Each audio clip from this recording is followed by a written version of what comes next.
presentation because I gave up being snarky for Lent. And so Monday, it's going to break loose and you're not going to be around.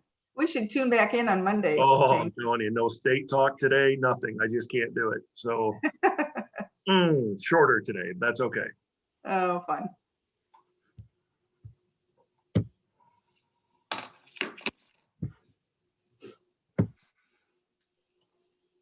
Lots of people coming on.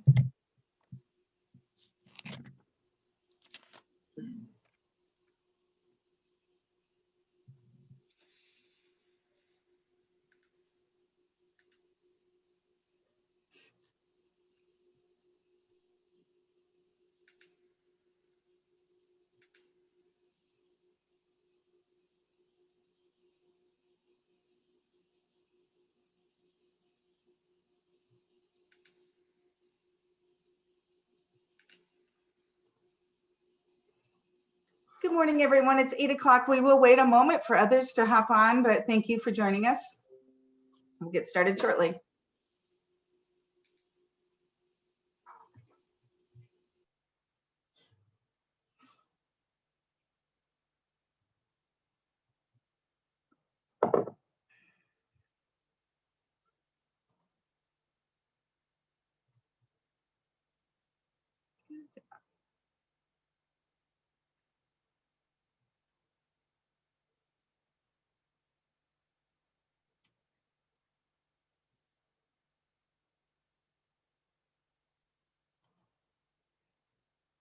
Well, I think we'll go ahead and get started. All of our participants are here, and I know there'll be more of you joining us as we proceed. But good morning and welcome to our April 1st Good Morning Cedar Valley. Not to be confused with April Fool's Day, but instead to celebrate the start of a great month and spring season and optimistic 2021. So thank you. And on behalf of the Grow Cedar Valley staff team and board of directors, we really do want to thank all of you. Thank you for your perseverance through the last year and these uncertain times, not to quote an overused term. And thank you really for the ongoing collaboration to support our community and ensure the strength and future growth of the Cedar Valley. So in addition to the mayors that I'll be introducing shortly and city administrator, we do have an additional elected official that I'd like to introduce and welcome. We have U.S. First District Representative Ashley Hinson joining us for, I think, her first Good Morning Cedar Valley. So thank you for joining us. And we will be hosting a Friday forum with Representative Hinson in the future, sometime in the next few months. So we'll look forward to that too. But before we get started, just some logistics to cover for all of you. This session is being recorded. And as always, if there are questions or comments at all, please use the chat box and we will do our best to address all of them. So. Okay, here's our agenda. Let's get started. As you know, this is our feature to host our area metropolitan mayors and elected officials and representatives of what's going on in the Cedar Valley. So we will get started first. Today, we'll start with the Cedar Falls Mayor, Rob Green. If you go ahead and share your update, Rob. Good morning, everyone from Cedar Falls, and thank you very much, Representative Hinson, for joining us today as well. For my short presentation, I'll share my screen here. All right, Cary, can you see that all right? Yep, yes, we Perfect. can. So just some highlights for what's going on in Cedar Falls last couple of weeks and in the next few months. One of the big items that we have is our downtown streetscaping project downtown. That's been in works for a good year now, and of course planned much earlier than that.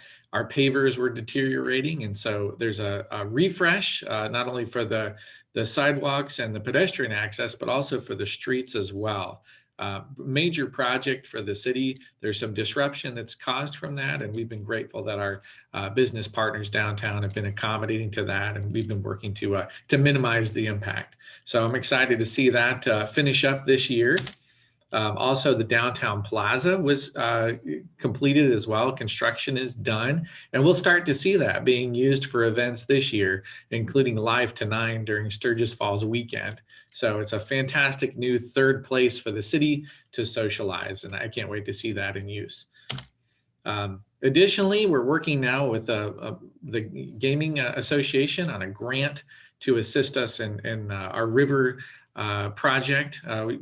We're going to be doing side riverbank improvements and also looking for in-water improvements to make the river a much more focused point for Cedar Falls residents and tourists, especially we're seeing through the pandemic, the need to be outside and the desire to have open spaces. So this is a great long-term investment that we'll be working on heavily for the funding the next few months. Also, a major item for us is the zoning updates. I've mentioned that in past meetings and visits with you, and I just wanted to show some visuals of that as we're doing this update and trying to make it so it's easier for developers to build in Cedar Falls and to know what the expectations are. We've got the downtown zoning in planning and zoning right now being looked at. And then we're going to have the College Hill zoning to follow. Then in our next council meeting on Monday night, we'll look at the College Hill visioning to see what that's going to look like. Part of what you'll see in that is this view of Cedar Falls, our streets and our areas, and how we want to change the zoning to make it so that it's easier for us to start building in amenities. So you can see if we can add in some additional features and promote the kind of development where we're looking for minimal setback buildings, and just increasing a bit of the density in that area, making it so you're not quite reliant on a vehicle to get around. So seeing that, such a neat opportunity for our city and hopefully be a model for other communities to get us to that past this. So it's a work in progress. It'll take years and years, but we have a long-term vision on this. Also, another project in the works right now is Cedar Heights Drive in Green Hill. We're going to see a new roundabout constructed in that area. So it's going to be hopefully minimal traffic damages or considerations for that, but looking forward to improved corridor there.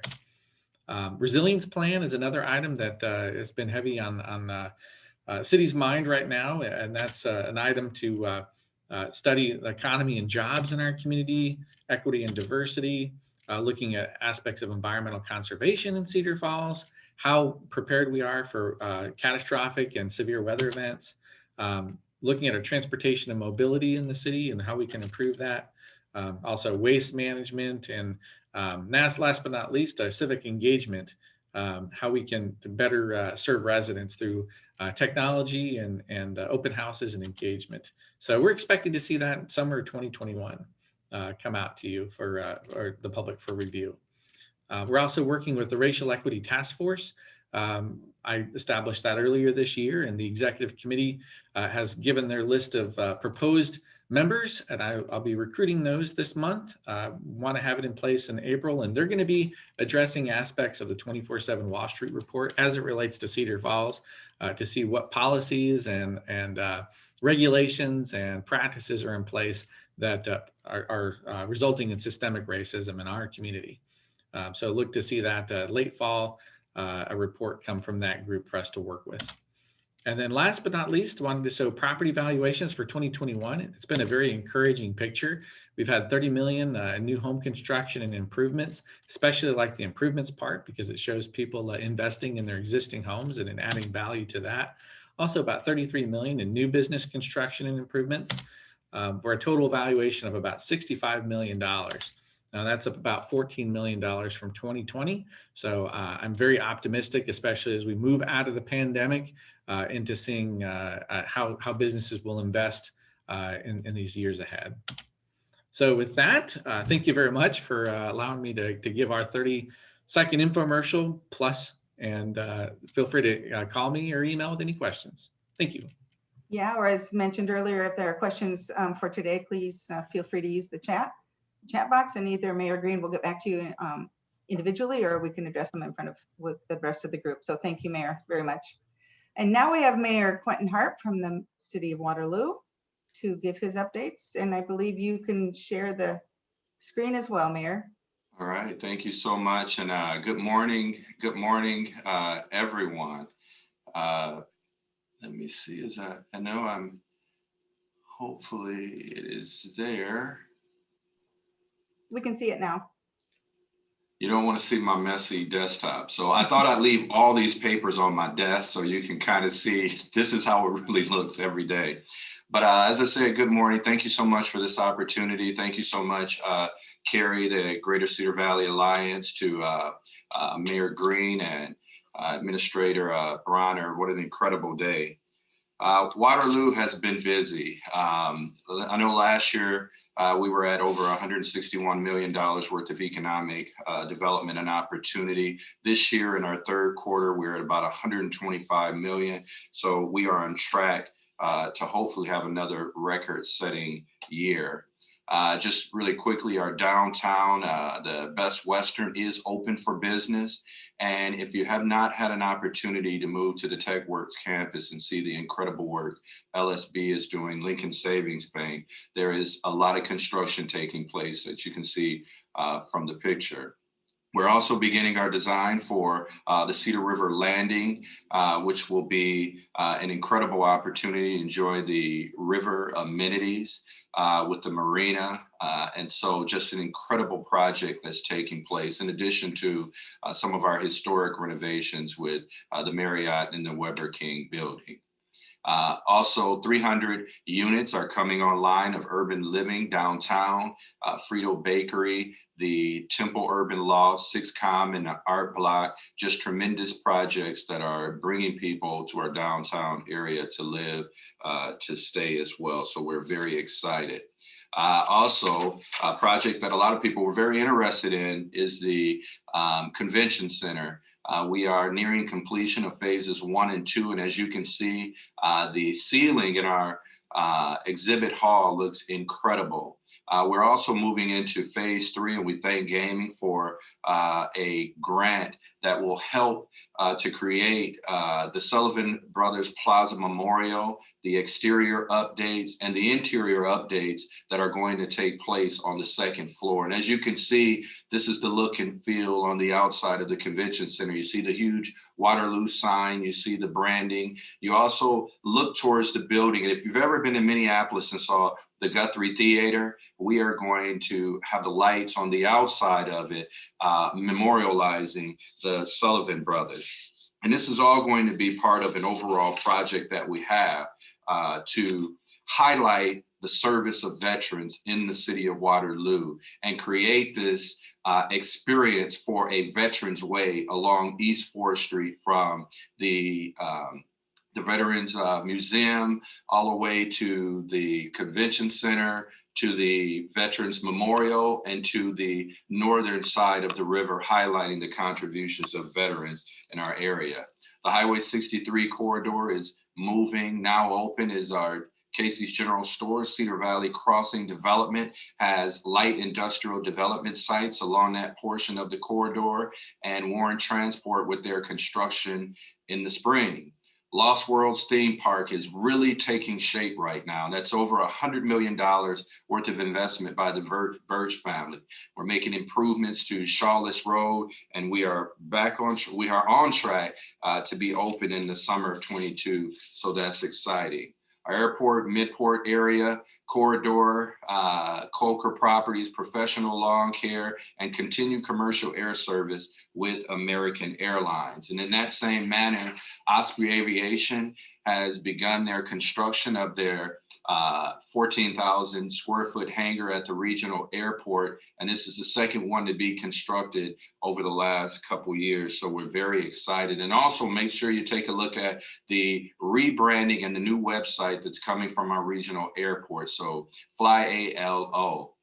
Our Northeast Industrial Park with Control, $11 million project, and the reconstruction of Newell Street is continually moving forward. North Crossings, which we all were rooting for, is continued to see interest. And within the next couple months, we're going to have some very exciting announcements in this particular corridor about what's taking place as well. The San Marnan and Kimball Ridge Business District Club Car Wash is coming. Locke's Funeral Home and Cedar Valley Hospice is working on a $2.7 million project in that area, which will bring more employees as well. University Avenue And I'll talk in just a second. That corridor with Tommy's Car Wash and Maple Lanes is taking shape and looks incredible. We've created a new TIF in that area to make sure that developers know that this area is going to be one of the most thriving areas here over the course of the next couple years. So we have our University Avenue TIF, and I thank our council for working on that. And the enhancements to University Avenue, as you can see, the shelter and the bus seating. You can see some of the landscaping and plantings that are there. You can see some of the enhancements and the digital signagery that we're going to have. And yes, we have a roundabout at Falls Avenue, so get ready. So we're liking that project a lot. But we're also going to make sure that we take in the natural elements of the community and honor those families that have given so much, like the Hannah Family Monument and Kiosk that will be located near the Hobby Lobby area, former Hobby Lobby area, to support the first family to our community. So we're very thankful for the sacrifices. Green Hill Bridge will have enhancements as well, and it will light up at night. Also, Black Hawk Bridge, biking and transportation will be more at ease. LaPorte Road and Hess Road, we are working on that design. This is how the current conditions look. There's a lot of needed improvement, so we're working on that design. And even some small things like placing power lines underground, but it's going to be walkable and bikeable. The bridges at 11th Street and Park Avenue, we're continuing to work on that. We have asked for community input on the design, and construction will begin in 22. Just really quickly on our city abatement program for housing. Those houses that we brought in several years ago are starting to come online and be on the county's tax roll, so that we can make sure that residents know that we want them here in Waterloo. We have Garner Edition, Walnut Neighborhood coalitions moving forward, the Audubon development, and Black Hawk Contracting are game changers for our community. We still have our infill program for you to come and build within the city. If you want to learn more about that, please contact us. And we have it in several different areas. We have houses on Amesboro and Devonshire being built and continuing moving forward. Historic Walnut, great example of public-private partnerships, over $17 million of private investment for economic growth and access. So very proud of that project. And as I come to a conclusion on the last couple slides, the development of a Central City initiative, I wanted to take a look at our downtown corridor and the surrounding communities to make sure that you're able to live and that you can learn and that you can work by bringing all of these pieces together, improving standards of living, increase home ownership, career pathways and learning when working with our building trades, and work with pathways to a livable wage. And when you take a look at the live side, habitat and community development partnering, learning with Waterloo Career Center and Cedar Falls CAPS directly in those neighborhoods, rebuilding and reinvesting, from John Deere to TechWorks, advanced manufacturing, all of those things coming together for a Central City initiative. HAWKEY Community College is a perfect example. We've just sold houses 1 and 2 of that project, and home 3 is under construction. They said people will never want to build in this area, and we're proving them wrong every day with this great news. And a listing of all of the University of Iowa partnerships that we have here. And just really quickly, our commercial rates for 10 largest cities are among the lowest with water and sewer rates. And with residential rates, we are the second lowest for Waterloo water and sewer rates. 2030 vision plan is taking place. You can see this on right now. That QR code gives you a link. If you click with your camera on there, you can click on there and you can take the survey, and that's on our website too. We just won the Healthiest Hometown Award. We're very proud of that. And the Iowa Pork Association thank you event. We were honored by Secretary of Agriculture Mike Nag and the Iowa Pork Association for contributions with our local business and industry with regards to pork. And last but not least, the stimulus update. The city of Waterloo will receive about $31 million+ with regards for water, wastewater, and broadband infrastructure, and some lost revenue. As you know, those are serious needs within our local community. And we are working right now to take a look at how the federal government says that that money can be used as it's allocated. The first allocation will be in the first 60 days. The rest of the allocation will come later within the fiscal year. But those are needed resources. So we're planning, prioritizing to make sure that those dollars go right into the community to support our neighbors, to support our residents here, and to build a resilient infrastructure. Thank you. Thank you, Mayor. Wow, when Betty tells you guys you have 5 minutes, you really pay attention. That was a nice, quick update, Mayor, but lots of information, great information. And I know that there will be people wanting to circle back and take a look at some of the things that you highlighted. So thank you so much. And now from Waverly, we have City Administrator James Bronner joining us this morning. And I know you have some updates you want to share as well, James, so go ahead. Thank you, Cary. I appreciate the opportunity to speak today. It's been a little while since I've had the chance, and I can't express how much I truly enjoy following Mayor Green and Mayor Hart. So we will do our best to try and give you the updates that we have in Waverly. I do not have a PowerPoint. This was kind of on some short notice, but I will do what I can for you. So again, thank you, Greater Cedar Valley Alliance, for letting me speak to you today. We always have quite a bit going on in Waverly, and the next year will be nothing different. We'll start off with infrastructure. That's kind of the biggest thing that we have, and some of our amenities we've been working on. So currently, we have 2 projects we're going to move forward with in the next fiscal year. One is the River Road access, First Street Northwest will be reconditioned, as well as that hooking into Cedar Lane. The significance of that is in a couple of years, the Iowa DOT will be removing and hopefully replacing, they said they'll replace it, the main bridge over the Cedar River.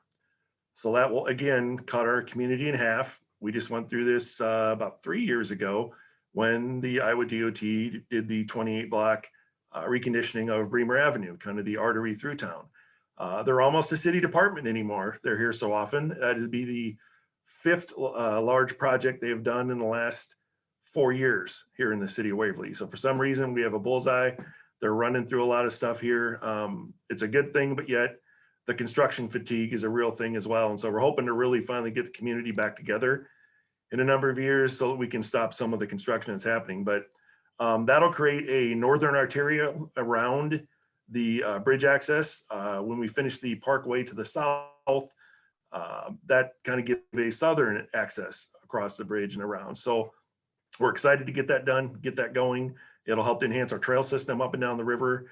And that's part of the things we've been trying to do is really enhance the river as it comes through to community, which takes us into some of the existing projects we currently have going on.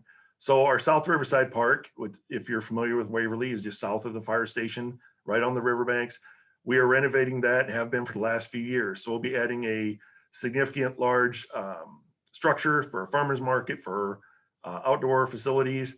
We will be doing the landscaping as well. It's going to be a total of $750,000 renovation for that park. We still have the hospital renovation going. That is a $30+ million renovation of the Waverly Hospital. It's enclosed now, and you can start to see the shape taking form. It's an amazing process they're going through, and it'll really enhance the overhaul appearance and the operation of the hospital itself. Additionally, our ball diamond complex. This is a complex we're building for our youth. It'll have 7 fields, 3 baseball, 3 softball, 1 premier field, which is much larger, and then also a miracle field for children that are handicapped so they can also come out and play. Second phase of that, which will almost finish it, is happening Monday, and it'll finish in September. So it's going to come very quickly, and it's also very expensive, and we're finalizing our funding on that. But if you happen to have a few $100,000 sitting around, you really don't know what to do with it, we'll gladly take it, kind of help that project finish out, because it's going to be tight, but somehow we're going to finish it. I think our youth need to have that facility. It'll help serve 700 to 800 youth from up to age 13 for their baseball and softball needs, something we really don't have right now in the city. On the housing front, our subdivision that was just created a year or so ago, Whitetail Bluff, half the lots have almost sold, and we still don't have the streets in. So that'll come online in the spring. The streets will go in, the building will happen. I'm very pleased with the demand for housing. We just wish we had a lot more. So soon, the city will be selling 140 acres in the southwest side of the city, hopefully for development of housing. So if you got $1 million, $2 million sitting around, come on up, throw a bid in. It's going to be outstanding, great place to build. We're hoping to really start to renovate that southwest part of the city as well with the housing going on. And we hope the demand stays strong. Our public works facility, the first phase was finished in the fall of 2015. The second phase, which will house the rest of our public works employees and equipment, will finish this September. That is underway as well now. And then additionally, the school system had gone out for a bond to build 2 new elementary schools, to renovate a 3rd elementary school, and then do renovations to the high school. That passed by 72%. So we're excited to see that happen. There will be a new elementary built on the southwest side of Waverly and the northeast side of Waverly, which will really help to enhance the education system here in the city. The elementaries they're replacing were 50, 60, 70 years old. A number of issues were starting to come online. So it's a great time for them to be able to provide this access to a better education through better facilities, technology, et cetera. We are also moving through with our sewer plant update. That's about a $14 million project. As the mayor had mentioned earlier, Mayor Hart, we also have received some federal funding, some stimulus money. Ours is about 1.4 million. I will talk to council about that soon. It's my pitch that we use that for this project. It'll pay for about 10% of our overall cost. And it would be great to get that facility up and running. It's not exactly something you just shut off. You kind of need the sewer plant. So not a good thing if that goes down. It's about 40 years old. It's due to be replaced, and we are starting that process and hope to have that finished in the next 2 years. And then 3 minutes, holy cow. We will be looking in the future. We'll cut out some of this. We have our comprehensive land use plan on the books this year to be done and look through our open spaces and planning for our park system as well. In the next couple of years, we'll be starting to renovate Memorial Park downtown. That park currently houses our swimming pool, our ball diamonds. It has some other smaller items from sand volleyball courts, et cetera. That whole 12-acre complex will be redesigned and replanned with a new aquatic center, which we are desperately needing. And the entire process will be a great chance for us to see what the citizens in the city are really wanting. That 12-acre section of the city is really the core downtown area that most people see at least once a day if they're driving anywhere in the city. So to get that redeveloped will be a huge endeavor, and it's going to be a costly one, but that's something we're working out in the next few years. After that, we'll be turning to our trail system. We have probably $6 to $7 million in trail improvements that need to be done. We currently have 14 miles of trail throughout the city of Waverly. 7 miles of that trail starts at the rail trail bridge and then heads out to the city limits. Along that trail are 6 smaller bridges, and the 7th is a much, much larger bridge across the Cedar. Again, we estimate close to $7 million to renovate the older wooden bridges, and then the larger bridge downtown to get that done as well. So I'll wrap this up as well. One of the more exciting things for myself, especially because I'm a big fan of craft beer, is we are getting our first brewery in Waverly, and we're very excited about that. The Bremer Brewing Company will be in the Water Street Grill building, right on the corner, the northwest corner of the river access, where the bridge is going to be taken out in a couple of years. But nonetheless, the goal is to have it open this fall in time for Oktoberfest. Very excited. I think that's a good revenue generator for the city as well, for the tourism that it brings and the people that it brings into the downtown. So we're very excited to have that going. I think that's all I've got, Cary. I've ran through as quick as I could. And does everybody have a great weekend? A little Easter holiday coming. I hope everybody enjoys. But if you have a chance, come to Waverly. We promise the construction isn't so bad now. You can get through it. And just have a lot to offer. So again, thank you for the chance to speak today. I certainly appreciate it. Of course. And James is right. He had very little notice to put together his list of updates. So we appreciate the fast turnaround, James. And all of you, these are great, exciting updates. And this is the kind of venue that we really look forward to hearing about all of those impressive projects and updates and progress that's going on in our community. Right now, as you all know, we're getting close to hopefully the end of our legislative session. I guess that's probably up in the air too, but nevertheless, there still is a lot of news coming out of Des Moines and out of our state legislature. So we've asked our Director of Government Affairs, Steve Herman, to give an update. Today is an especially important day because at the end of today, we'll learn more. So Steve, I'll let you take it away and give an update, and then I'll give a Grow Cedar Valley update after you. Okay, thank you, Cary. Indeed, today is a big day because it's what we call the end of the second funnel period. Bills that have passed one or the other chamber have to make it through committee on the other side today, or they're dead for the session. And so we'll be seeing a lot of media reports through the weekend as to what has survived the funnel and what's died. And after this, we'll pretty much know what the big issues are going forward for the rest of the session. So like I say, watch the newspaper, watch television, you can find out what's in, what's out. But if you have any particular issues that you're interested in, contact me or Cary, and we'll be happy to track that down and find out what the status is. There are some bills that are still moving that kind of match up with a lot of our priorities. Our main priority this year has been in the area of talent development and retention. And one of the big parts of that has been the activity that's gone on, particularly in the House, on childcare issues. As many of you recognize, many people are either unable to participate in the workforce or don't really want to progress in their careers because of problems with childcare. And the House has passed 8 different bills that deal with childcare issues, from eliminating the cliff effect to trying to incentivize employers to have on-site childcare, and a number of other issues. The Senate has moved 2 or 3 of those along, so they won't be caught in the funnel. There are a couple of others that still are a little bit in limbo, and so we'll be watching those childcare issues closely.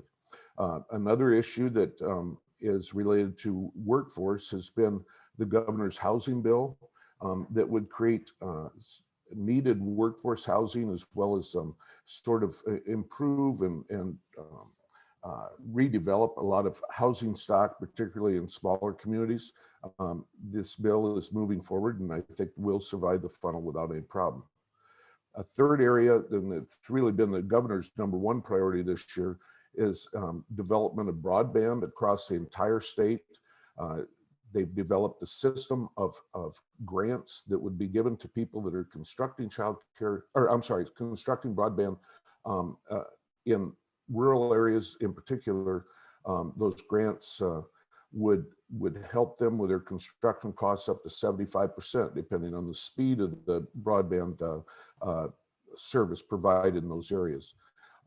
It appears that there will be about $100 million this year that will be appropriated for these grants. So it'll really be a significant push forward. And a fourth bill that will survive the funnel because it's a tax bill is the property tax reform that's been brought forth by the House. This property tax reform would lower property taxes by moving all mental health services to being state funded as opposed to being funded through property tax. The downside of that bill is that what we call the property tax backfill from the 2013 property tax reform would begin to be phased out starting next year over 6 years. This has been something that the cities in particular have been very concerned about over time. And we believe that there was a deal struck at the time that bill was passed, and that deal was that there would be the backfill. And so we're in an undecided position, shall we say, about this property tax reform because of that elimination of the backfill. Those are just some of the things that we've been watching closely. As we determined during our rebranding and focus groups and so on and so forth, the whole legislative advocacy piece of Grow Cedar Valley is very important to our investors. And we've been working very hard this session, trying to keep track of all the bills that have been introduced and where they're going to end up as they go through these 2 funnel periods. One other note, just to make you aware of, we've been working with the governor's office to try to help them in their efforts to incentivize students at the Regents universities and the community colleges to get vaccinated for COVID. They really would like to see as many students as possible be vaccinated before they head home, wherever home is, to try to just eliminate the possibilities of them spreading the vaccine to their friends and family as they move back to wherever they go during the summer.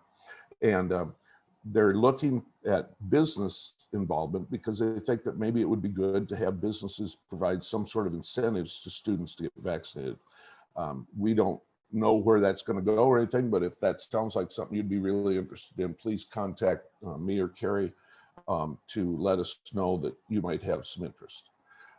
The last thing that I would say is that on April 16th, we'll hold our Friday forum.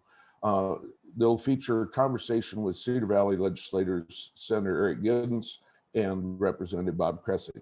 And hopefully they'll be able to tell us sort of how we've gotten to that point, the April 16th point in the session, and sort of what they see on the road to adjournment for the rest of the session. So that should be an interesting forum. We hope that many of you will try to participate in that as well. With that, that's it. Thank you very much. Sure. Thanks, Steve. And as Steve mentioned, today is a big day with announcements of what the issues, top of mind issues and priorities will be moving forward. So again, look at media resources that you may be attached to, or we will be pushing out on Monday what those bills are that have survived the second funnel that are aligned with our priorities. So we'll be sure to get that information out to you first of the week. I do have a couple updates from Grow Cedar Valley. We are getting ready to update on and publish our business directory. So by April 19th, you should be receiving a verification form that we'll need from each of our business investors. And those will be due back on April 30th. And of course, we'll remind you of that and we'll be in front of you to get that information. And drum roll, please, our annual celebration and awards ceremony is being planned for October 12th and will be in person, barring any unforeseen changes. So we're really looking forward to that. And of course, we'll have some other in-person events before then. We look forward to our next Good Morning Cedar Valley in person in August. But as far as the annual celebrations and awards go, we really are encouraging all of you to consider these nominations in the different categories, which are listed on, will be listed on our Grow Cedar Valley website, available after May 6th. But this year especially, coming through and working through what we've all worked through in the last year and a half, this is the time to recognize the strength and the resilience, as we talked about earlier, and really celebrate the businesses that have really done a good job contributing to our success and our optimism. So as we wind down, again, please remember that Grow Cedar Valley is your partner. If there are any ways we can assist to support your sustainability and future growth, please do not hesitate to reach out to any one of our team members. Again, thank you for joining us virtually. Looking forward to our in-person next Good Morning Cedar Valley in August. And thank you to our investors and our leaders and all of you for contributing to making sure that the Cedar Valley will continue to thrive and grow. So have a great day. Have a great Easter holiday weekend. Take care and stay safe. Thank you.